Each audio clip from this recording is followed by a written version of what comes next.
நற்செய்தி வாசகம். மத்தேயு எழுதிய நற்செய்தியிலிருந்து வாசகம். 1:18 முதல் 24 வரை. இயேசு கிறிஸ்துவின் பிறப்பையொட்டிய நிகழ்ச்சிகள். அவருடைய தாய் மரியாவுக்கும் யோசேப்புக்கும் திருமண ஒப்பந்தம் செய்யப்பட்டிருந்தது. அவர்கள் கூடி வாழும் முன் மரியா கருவுற்றிருந்தது தெரியவந்தது. மரியா தூய ஆவியால் கருவுற்றிருந்தார்.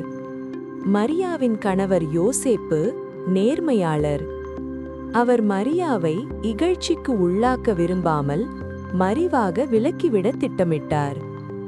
அவர் இவ்வாறு சிந்தித்துக் கொண்டிருக்கும்போது ஆண்டவரின் தூதர் அவருக்கு கனவில் தோன்றி, யோசேப்பே, தாவீதின் மகனே, உம் மனைவி மரியாவை ஏற்றுக்கொள்ள அஞ்ச வேண்டாம். ஏனெனில் அவர் கருவுற்றிருப்பது தூய ஆவியால்தான்.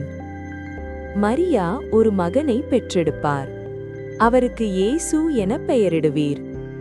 ஏனெனில் அவர் தம் மக்களை அவர்களுடைய பாவங்களிலிருந்து மீட்பார் என்றார்.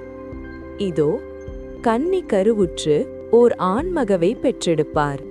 அக்குழந்தைக்கு இம்மானுவேல் என பெயரிடுவர் என்று இறைவாக்கினர் வாயிலாக ஆண்டவர் உரைத்தது நிறைவேறவே இவை யாவும் நிகழ்ந்தன. இம்மானுவேல் என்றால் கடவுள் நம்முடன் இருக்கிறார் என்பது பொருள். யோசேப்பு தூக்கத்திலிருந்து விழித்தெழுந்து ஆண்டவரின் தூதர் தமக்கு பணித்தவாறே தம் மனைவியை ஏற்றுக்கொண்டார். இது கிறிஸ்து வழங்கும் நற்செய்தி. பேறு பெற்ற கணவர். அன்பார்ந்த இணையதள நண்பர்களே, அருமையான ஆனந்தம் நிறைந்த குடும்ப வாழ்வை ஆட்கள் பலர் குறுக்கிட்டு கெடுத்து குட்டிச்சுவராக்கி விடுவர். சில விரும்பத்தகாத நிகழ்ச்சிகள், சம்பவங்கள் கலையிழந்த மாளிகையாக்கிவிடும். சில ஆசைகள், கொள்கைகள் வண்ணம் காட்டி கண்ணை மறைத்து குடும்பத்தை காரிருளில் தடுமாற வைத்துவிடும். ஆண்டவனும் கூட சில நேரங்களில் விளையாடலாம். இது போன்ற நேரங்களில் கட்டப்பஞ்சாயத்து, காவல்துறை, கோர்ட், விவாகரத்து என்ற விபரீதங்களில் சிக்கி பெருமைமிக்க குடும்பங்களும் சிறுமையடைகின்றன.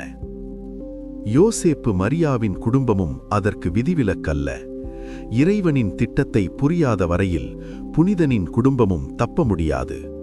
மனைவியை விலக்கிவிடலாமா என்று சிந்திக்கிறார் யோசேப்பு. நேர்மையாளர், கடவுள் பக்தர்.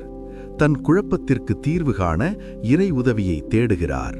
அமைதியில், தூக்கத்தில், தியானத்தில் இறை உதவி, வெளிப்பாடு, தெளிவு அவருக்கு கிடைக்கிறது. இறை திட்டத்தை தெரிந்து கொள்கிறார். சமுதாயத்தில் தன் பங்கினை உணர்கிறார். தன் குடும்பச் சுமை இப்பொழுது சுவையாக தோன்றுகிறது. குடும்பச் சுமைகள் நம்மை அழுத்தும் வேளைகளில் குடும்பங்களின் பாதுகாவலராம் புனித யோசேப்பின் துணை வேண்டுவோம். இறைவன் தன் தொண்டர்களை அனுப்பி உதவுவார். வாழ்க்கை பயணத்தில் குடும்பம் இப்பொழுது பல மடங்காக மகிழ்ச்சியை, நிறைவை தரும்.